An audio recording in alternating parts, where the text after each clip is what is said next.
les syndicats CFDT, CGT pour leur annoncer soit la reconstruction, la réhabilitation ou la fermeture.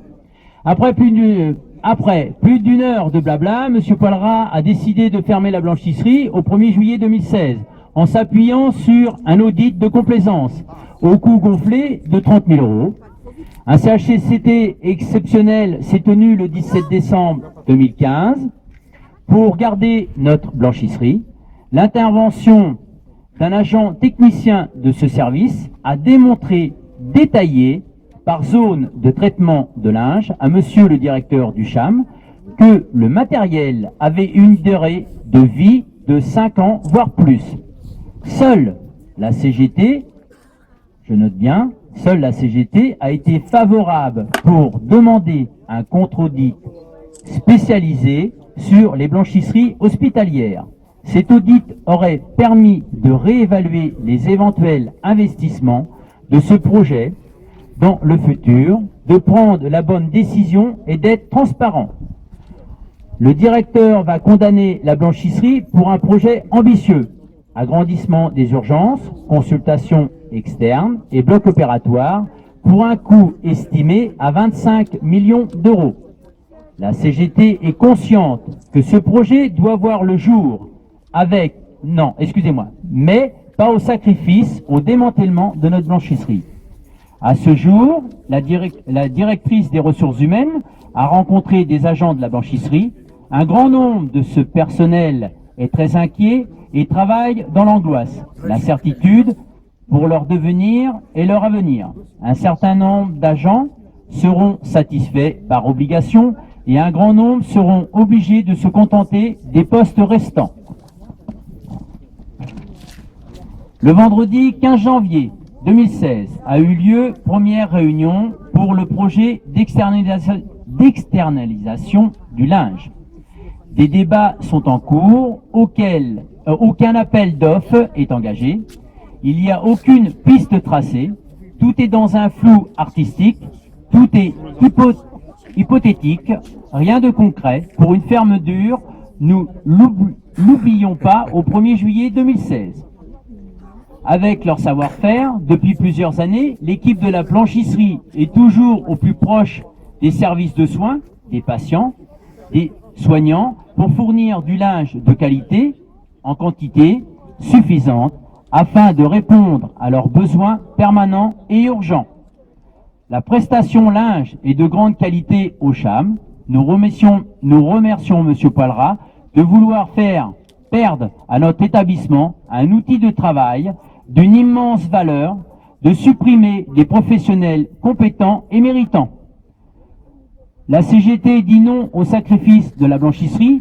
La CGT dit non au démembrement du CHAM. La CGT dit non au mal-être du patient.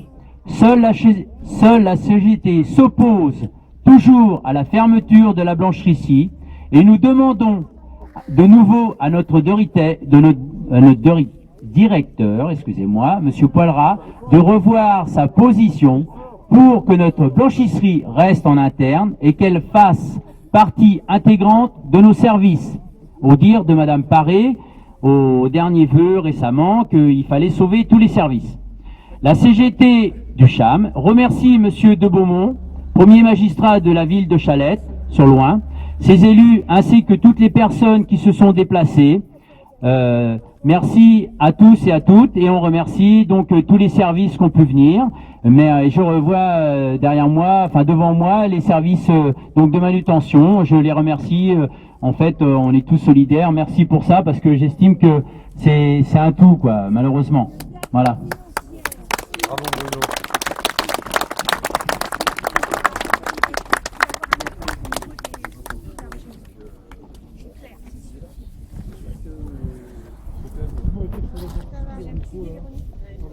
Est-ce qu'il y en a d'autres qui veulent prendre la parole? Pascal. Allez, on y arrive. Oh. Bon, chers collègues, chers camarades, chers agents de l'hôpital du CHAM, et j'ai pas préparé de discours, mais bon, j'ai quelques idées en tête, donc ça devrait pas être compliqué. Je vais pas redire ce qu'a dit notre camarade. On assiste depuis plusieurs mois, voire plusieurs années, à la casse du service public au sens large, et notamment au secteur hospitalier. Vous êtes mieux placé que moi pour savoir que vos conditions de travail sont plus que dégradées aujourd'hui. Le rassemblement aujourd'hui en témoigne, et le lien avec la blanchisserie est tout fait. J'ai rencontré il y a quelques jours les hospitaliers du nouvel hôpital d'Orléans. Le nouvel hôpital d'Orléans, qui est l'hôpital qui a coûté le plus cher en France. Certains se sont bien sucrés derrière, et vous n'êtes pas sans savoir quelles sont les conditions de travail des hospitaliers aujourd'hui au nouvel hôpital d'Orléans. Des couloirs immenses, vides, des gens qui ne sont pas remplacés, des arrêts de travail à foison, des gens qui vont très mal. Les collègues, vos collègues, parlent aujourd'hui vraiment de maltraitance. Ils ont même peur d'aller au travail aujourd'hui tellement ils se disent comment on va faire pour apporter du soin aux malades. Et certains disent même que c'est même les soignés qui soignent les soignants. Non mais, alors on en rigole, mais c'est très grave ce qui se passe aujourd'hui en France. Alors je ne ferai pas lien avec la politique, même si on peut en faire quand même et se demander que fait le gouvernement actuel alors qu'il avait été élu en 2012 pour un véritable changement. On peut faire le lien aussi avec la réforme des collectivités territoriales. Voilà, tout ça est bien sûr à mettre en lien. Aujourd'hui, ce qui est important, en tout cas au CHAM, parce qu'il faut aussi rester sur des revendications locales par rapport aux attentes à la fois des travailleurs. Ce qu'il faut, simplement, le message qu'il faut envoyer à l'employeur, et je crois qu'il est très clair, c'est de dire non au démantèlement de la blanchisserie. La blanchisserie est un service à part entière du CHAM. Sans blanchisserie, le CHAM ne pourra pas fonctionner comme il fonctionne actuellement. Ça permet un service de qualité aux soignants et à la fois aux soignés. Donc il faut continuer la mobilisation. L'Union syndicale départementale de la santé et de l'action sociale du Loiret continuera à soutenir vos mobilisations, bien sûr le syndicat CGT, et toutes celles et tous ceux qui se joigneront à ce rassemblement, à ces mobilisations. Je pense qu'il n'y a aujourd'hui que le rapport de force qui permettra de faire plier la direction. Parce que tant que la blanchisserie existe, rien n'est plié. Il faut vraiment en être persuadé. Rien n'est fait aujourd'hui. Il ne faut pas battre en retraite.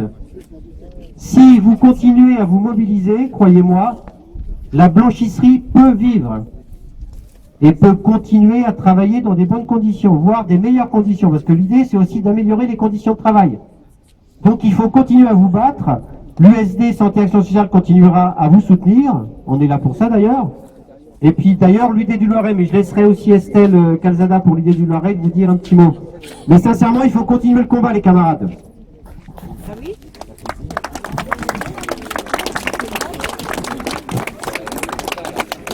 Je pense qu'on n'a pas d'autre solution que de se mobiliser pour de vrais services publics qui permettent de répondre aux besoins des gens.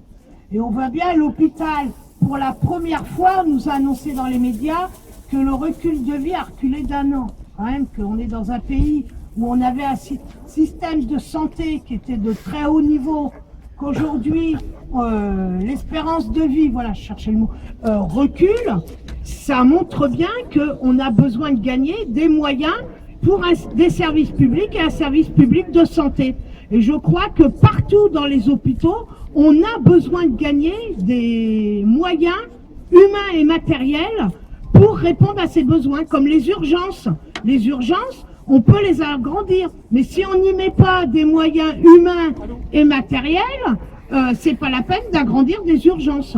Et je crois que, voilà, il va y avoir des mobilisations qui sont annoncées. Il y a le 26 dans toutes les fonctions publiques, élargi pour le Loiret aux salariés des caisses, des organismes sociaux, la CAF, la Sécu, la CARSAT, etc. Et il y a le 4 février où il y a une première mobilisation qui est annoncée dans toute la France contre les condamnations des salariés gaudieurs qui sont battus et qui se battent contre qui sont battus contre la fermeture de leur entreprise, et que la réponse très politique, c'est de condamner ces salariés à 24 mois de prison, dont 9 fermes. C'est la première fois dans l'histoire de notre pays que des syndicalistes sont condamnés à de la prison ferme pour avoir mené un combat qui était juste. et qui était voilà le combat de tous les salariés. Voilà.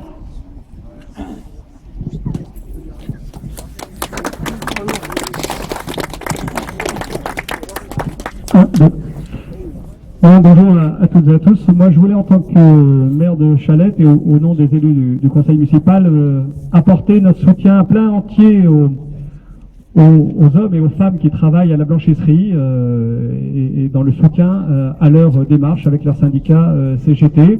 Bien sûr, soutien qui va à l'ensemble des revendications du personnel de l'hôpital, quand on sait que le service public hospitalier en France va mal, faute de moyens qu'accepte de lui donner l'État. Notre soutien va aussi évidemment à tous les salariés en lutte et contre la criminalisation de l'action syndicale. Le conseil municipal de Chalette, lundi soir, a voté une motion pour soutenir les goudilleurs et la mairie, les élus de Chalette participera à son niveau à la mobilisation et à l'information des citoyens, tant sur ce qui se passe à l'hôpital avec la blanchisserie que sur ce qui se passe au niveau national et de la criminalisation qui est faite des militants syndicaux qui ne font que défendre leur emploi, défendre leur travail, celui de leurs enfants sur des territoires qui sont souvent, et quand là on parle de la Somme avec Amiens, quand on voit la situation industrielle qu'il y a dans la Somme, dans le Nord-Pas-de-Calais, je crois que évidemment il faut défendre les syndicalistes qui se battent et comme je suis un homme politique, je vais faire de la politique. Je dis, il ne faut pas s'étonner si après ça le Front National fait de tels scores dans ces régions qui sont sinistrées industriellement, tant les mensonges tant les mensonges des politiques. On s'étonnait pas des mensonges de Sarkozy. Évidemment, on ne peut pas supporter les abandons, les renoncements de François Hollande. Rappelez-vous, il était à Amiens en décembre 2011 pour soutenir les syndicalistes d'Amiens et 3 ans après, il est fait condamner à de la prison ferme, ce qui ne s'est jamais vu depuis 50 ans. Je crois que, évidemment, en disant ça, on n'a rien dit. Je crois qu'il ne faut pas désespérer, il faut se rassembler. Je crois que les salariés ont tous en commun les mêmes objectifs et les mêmes intérêts. Il faut que les salariés se rassemblent pour faire prévaloir d'autres choix dans cette société uniquement basés sur le fric et faire avancer les choix qui mettent l'humain au centre de ces décisions. Voilà ce que je voulais vous dire aujourd'hui et bien entendu la ville de Chalette sera à vos côtés pour défendre vos intérêts, vos conditions de travail. Moi je suis membre du conseil de surveillance de l'hôpital.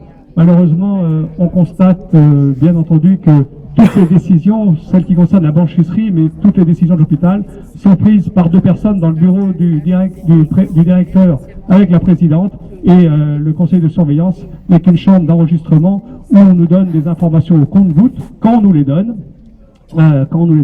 Donc effectivement, là aussi en termes de gouvernance, il faut que dans le service public, comme dans les entreprises privées, les administrateurs, notamment ceux qui représentent les salariés, aient des vrais pouvoirs, y compris des droits de veto quand des décisions stratégiques concernent l'avenir de leur établissement ou l'avenir de leurs emplois. Voilà, merci. Merci.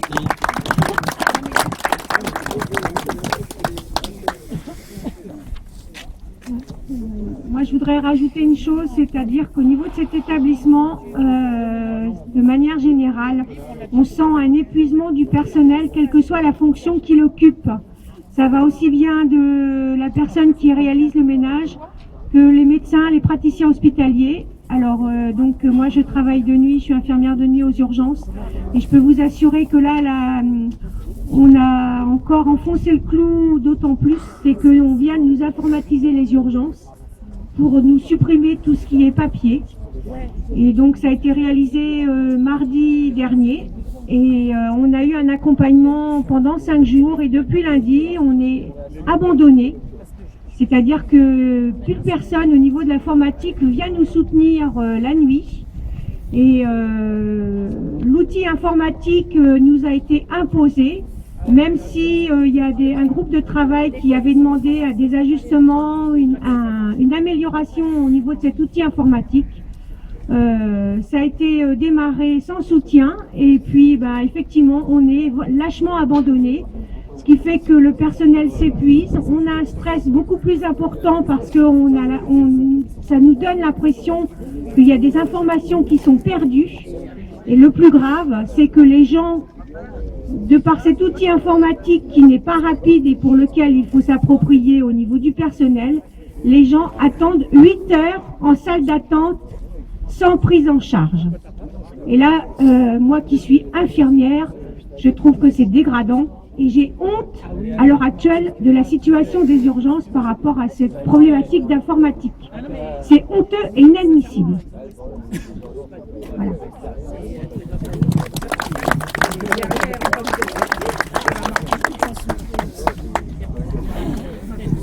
Oh. Monsieur le directeur est là, non? Non.